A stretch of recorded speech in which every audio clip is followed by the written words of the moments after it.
Robin hier von Post Professionals. Hier für euch ein Kapitel aus einem meiner längeren Videos, zu dem ihr alternativ auch hier oder in der Beschreibung den Link findet, wenn ihr lieber alle Themen am Stück schauen wollt.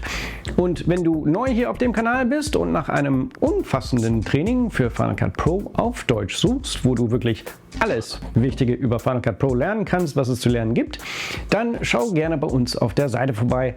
Der Link dahin auch in der Beschreibung. Jetzt aber frohes Lernen. Weiter zu Motion, die einzige andere App, die mit meinem absoluten Fan-Dasein um Final Cut Pro 10 konkurrieren kann.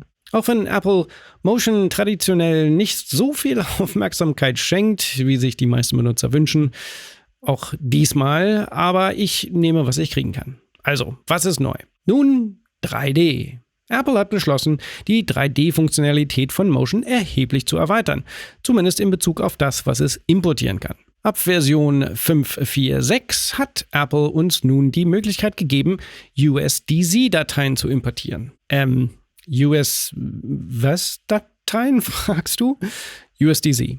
USDZ steht für Universal Scene Description. Es handelt sich dabei um ein 3D-Austauschformat, das von Apple in Zusammenarbeit mit niemand anderem als Pixar eingeführt wurde und hauptsächlich für die Verwendung im Kontext von ARKit, Apples Augmented Reality Framework, vorgesehen ist. Das Format wird auch unter iOS, macOS und sogar tvOS unterstützt. Und während einige der erfahrensten 3D-Künstler vielleicht gar nicht so viel darüber wissen, ist es im Vergleich zu einigen der bekannteren Formaten wie OBJ, FBX oder ähnliche tatsächlich ein ziemlich cooles Format. Denn während Pixar das Format ursprünglich entwickelte, kam Apple und fügte ein Z wie in ZIPT hinzu, auch wenn es tatsächlich ein unkomprimiertes Archiv ist. Dies bedeutet, dass es sich um eine einzelne Datei handelt, die alles enthält, was man benötigt, von Animationsinformationen bis zu den verschiedenen Texturen, Bumpmaps und so weiter, die man braucht, um die Szene korrekt darstellen zu können.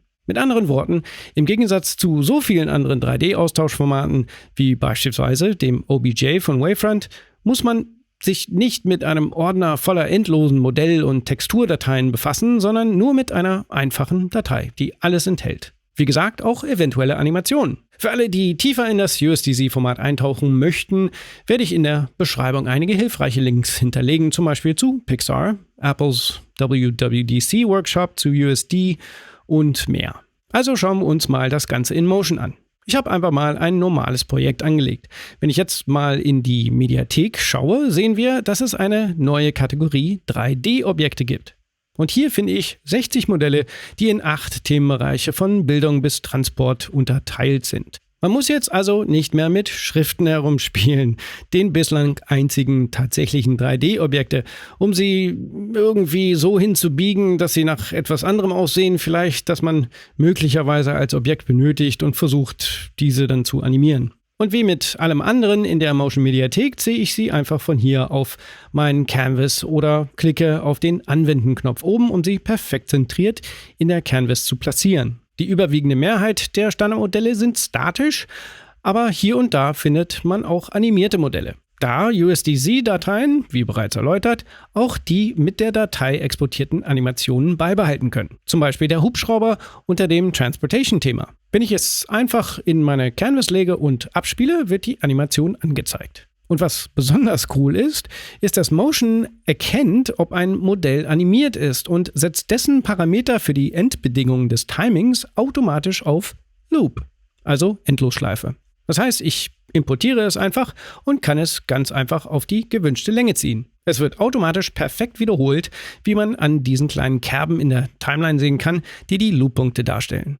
Aber natürlich kann ich auch nicht voranimierte Objekte animieren. Zum Beispiel habe ich einfach mal die Erde und den Mond aus dem 3D-Education-Thema sowie das Starfield-Partikelsystem und ein paar Verhalten verwendet, um diese vollständige 3D-Umlaufbahn-Animation zu erstellen, die sicher in jeder Hinsicht wissenschaftlich völlig inkorrekt ist. Und da dies 3D ist, kann ich meine Kamera auch frei herumbewegen, um die Szene aus jedem beliebigen Winkel zu betrachten.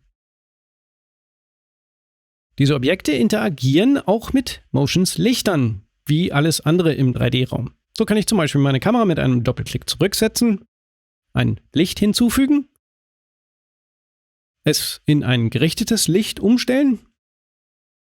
Es nach links bewegen, auch wenn die Position eines gerichteten Lichts irrelevant ist, aber auf diese Weise können wir es besser sehen.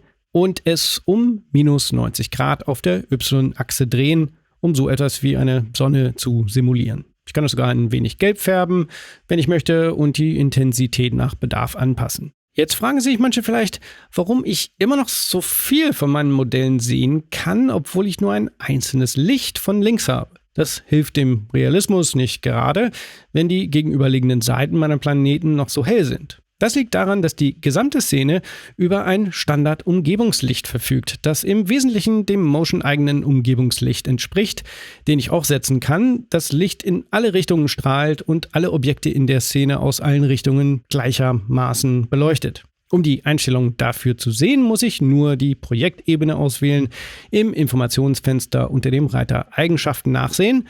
Und hier unten unter Rendern sehen wir einen neuen Schieberegler für die 3D-Objektumgebung, der übrigens nur für 3D-Objekte relevant ist, nicht für 3D-Text. Wenn ich jetzt den Standardwert von 100% reduziere, können wir sehen, wie die rechten Seiten meiner Planeten zunehmend dunkler werden.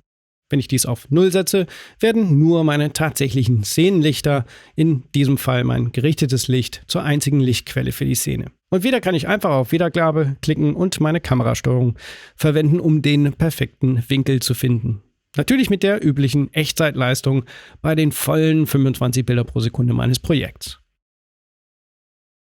Und man kann die neuen 3D-Objekte natürlich auch als Teil jeder Vorlage, jedes Titels, Effekts und so weiter verwenden, zur Verwendung in Final Cut Pro, wie mit allen anderen Medienarten, außer vielleicht Audio. Zum Beispiel habe ich hier mal einen sehr einfachen Titel im Anzeigentafelstil zusammengestellt, bei dem die Leiste im Hintergrund nur ein skalierter Würfel aus der Mediathek ist und ich habe einige der verschiedenen Bälle, die in der Kategorie Sport zur Verfügung stehen, in der Mitte platziert und wieder mit einigen einfachen Verhalten alles animiert. Ich habe sogar alle Bälle in einem Pop-up-Menü zusammengefasst. Wenn ich also zu Final Cut wechsle und diesen in meinem Projekt verwende, sehe ich, dass ich im Informationsfenster zu dem Ball bzw. Sport wechseln kann, den ich gerade benötige. Und ich denke, dies wird eine Menge neuer Ideen und Vorlagen hervorbringen und zeigen, dass es tatsächlich eine großartige neue Option und Ergänzung ist, auch wenn ich sicher bin, dass dies nicht das erste Feature ist, was vielen in den Sinn kam, als sie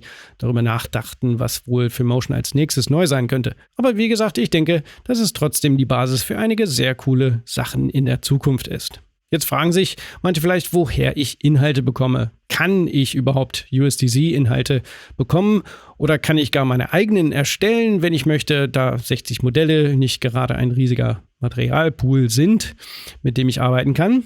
Oder vielleicht hat man bereits diverse OBJ- oder GLTF-Modelle, die man gerne verwenden würde. Nun, was Materialquellen betrifft, gibt es zum Beispiel Webseiten wie usdzshare.com, und ich würde sketchfab.com wärmstens empfehlen, denn seit März 2020 ist jedes einzelne herunterladbare Modell auf Sketchfab, das über 400.000 Modelle umfasst, jetzt im USDZ-Format verfügbar. Dies umfasst sowohl kostenlose Creative Commons lizenzierte Modelle, von denen es übrigens einige gibt, als auch die lizenzfreien Modelle im Sketchfab Store.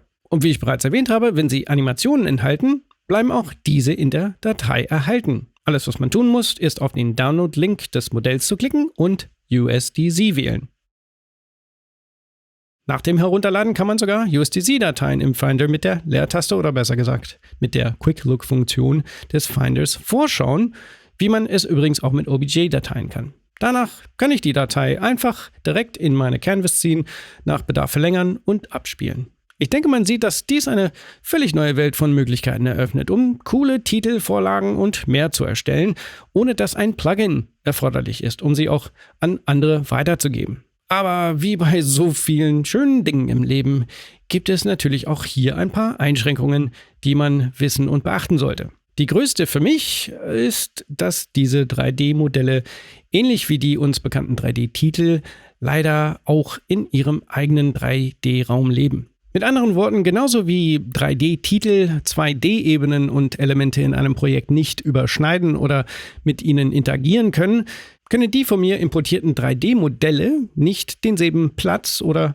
Raum einnehmen wie die 2D-Ebenen oder 3D-Textobjekte. Wenn ich also meiner Szene eine 2D-Ebene und einen 3D-Text hinzufüge und die Kamera so positioniere, dass wir ihre Positionen im Verhältnis zueinander sehen können, werden wir feststellen, dass sie beim Durchschieben durch das 3D-Modell sich nie wirklich überschneiden. Noch tun sie das untereinander. Ein weiteres unglückliches Detail ist, ähnlich wie bei 3D-Text, dass 3D-Modelle auch keine Schatten werfen. Im Gegensatz zu 3D-Text, der zumindest Schatten auf andere 3D-Textobjekte werfen kann, werfen 3D-Modelle überhaupt keine Schatten. So verliert zum Beispiel diese Szene, die ich nur mal zum Spaß zusammengestellt habe, was einen Partikelgenerator aus Robotern hat, natürlich etwas an Realismus, da die Roboter weder auf den Boden noch aufeinander Schatten werfen. Eine Szene, die übrigens auch mit voller Bildrate abspielt, ohne zu rendern. Aber für jede Gelegenheit das Passende, da Motion weder eine 3D-App ist, noch eine ersetzen soll. Es gibt diverse andere Möglichkeiten, wenn es das ist, was man braucht. Sei es zum Beispiel, man holt MO2 von Motion VFX für interne 3D-Funktionalität oder sogar eine App wie Blender, die sehr leistungsfähig und sogar kostenlos für, wenn man so will, externe 3D-Arbeiten zu haben ist, die man dann importieren kann. Denn Blender kann bereits USD-Dateien exportieren und es gibt sogar ein kostenloses Plugin, mit dem USDZ-Dateien direkt importiert und exportiert werden können. Obwohl meine ersten unwissenschaftlichen Tests zu zeigen scheinen, dass Animationen beim Import verloren gehen, also kann es auch da einige Einschränkungen geben. Oder es ist einfach ein Benutzerfehler von mir? Ich weiß es nicht. Und wenn man bereits ein anderes 3D-Paket verwendet, zum Beispiel Rhino, Maya, 3ds Max oder Fusion, kann man zu simlabsoft.com gehen, wo man Plugins für diese und andere Apps herunterladen kann, um den USDZ-Export zu ermöglichen. Oder man holt sich den SimLab Composer, der auch ziemlich cool aussieht und auch direkt als USDZ exportieren kann. Und dann gibt es sogar ein paar Möglichkeiten von Apple selbst. Wenn man beispielsweise nur einfache Szenen erstellen möchte, kann man den kostenlosen Reality Composer nehmen. Hier hat man sogar Physik- und Animationsoptionen, mit denen man rumspielen kann.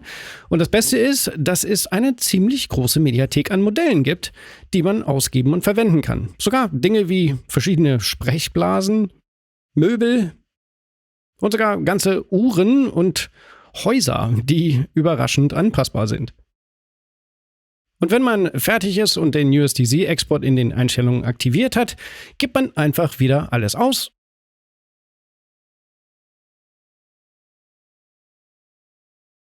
und zieht die resultierende Datei einfach in Motion.